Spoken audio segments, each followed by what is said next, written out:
بسم اللہ الرحمن الرحیم۔ اہل ایمان، ہم سب کو معلوم ہونا چاہیے کہ اللہ رب العزت نے ہمیں یہ جو زندگی عطا کی ہے وہ آزمائش کے لیے ہے۔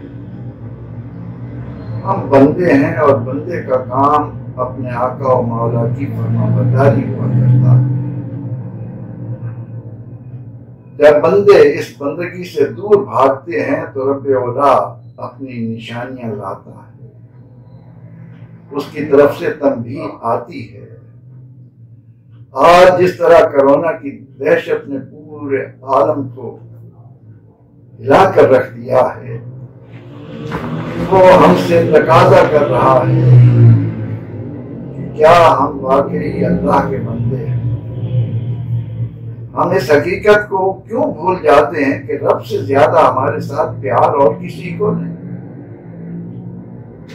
ہمارا رب ہم پر بے حد مہربان ہے۔ 70 ماؤں سے بڑھ کر پیار کرنے والا، کیا وہ ہمیں عذاب دے گا؟ قرآن کریم میں یہ کہا گیا کہ اگر تم شکر گزار بندے بنو، اللہ کو کیا پڑی ہے کہ وہ تمہیں عذاب دے۔ یہ ہمیں جھنجھوڑا جا رہا ہے۔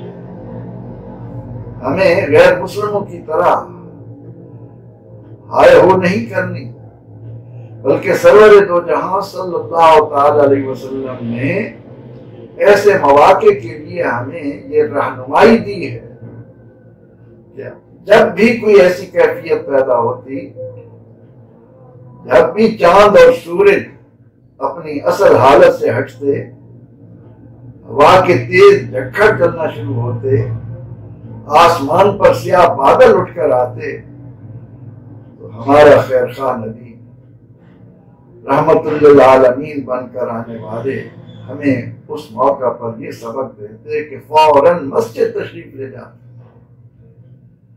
اللہ کا ذکر کرتے، اس کی بارگاہ میں امت کے لیے خیر مانگتے۔ تو آج ہمیں جہاں ان احتیاطات کو برقرار لانا ہے جو حکومت کی طرف سے ہمیں دی گئی ہیں، اس کے ساتھ ساتھ ہم نے یہ اہتمام کرنا ہے کہ ہمارا وضو کسی وقت ختم نہ ہو۔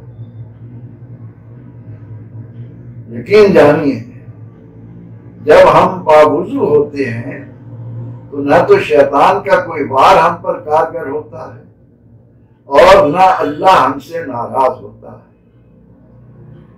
ہم اہل ایمان ہیں، ہمیں وَاذْكُرُوا اللَّهَ كَثِيرًا لَعَلَّكُمْ تُفْلِحُونَ، فلاح کے لیے، ان بلاؤں سے نجات کے لیے اللہ کا ذکر کثرت سے کرنا ہے۔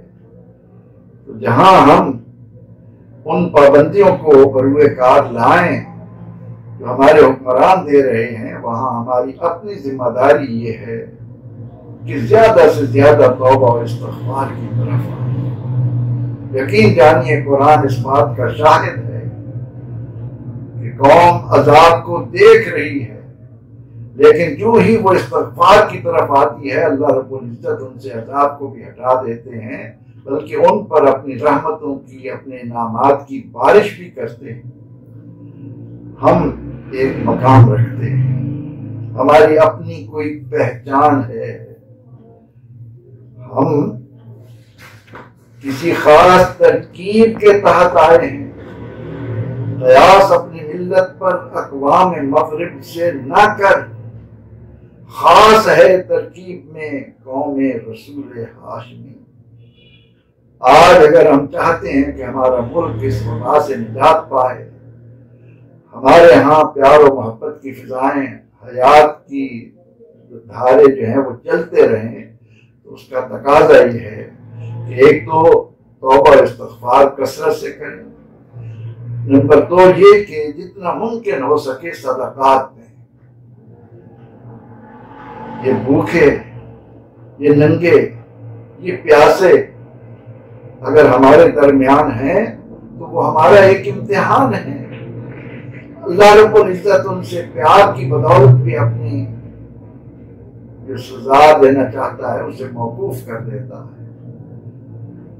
اور اس کے ساتھ کم از کم رات کو نماز عشاء کے بعد ایک دوگانہ توبہ کے نام پر اس طرح ضرور پڑھیں کہ اس میں ہر رکعت میں سورہ فاتحہ کے بعد 3 بار سورہ قدر، 3 بار سورہ کوثر اور 3 بار سورہ اخلاص، اور اللہ تعالیٰ کے حضور اسی عجز و نیاز کا مظاہرہ کرتے ہوئے کہ اے اللہ، ہم گرفت کے قابل نہیں ہیں، ہم سے تیری سزا نہیں سہی جاتی، تو رؤوف بالعباد ہے، ہم پر رحم فرما اور ہمارے پیارے ملک کو، پورے عالم اسلام کو، پوری اولاد آدم کو اپنی مہربانیوں سے نواز، ہمیں سزا نہ دے، ہمیں دنیا کی سزا سے بھی محفوظ رکھ، قبر اور حشر کے عذاب سے بھی بچا دے،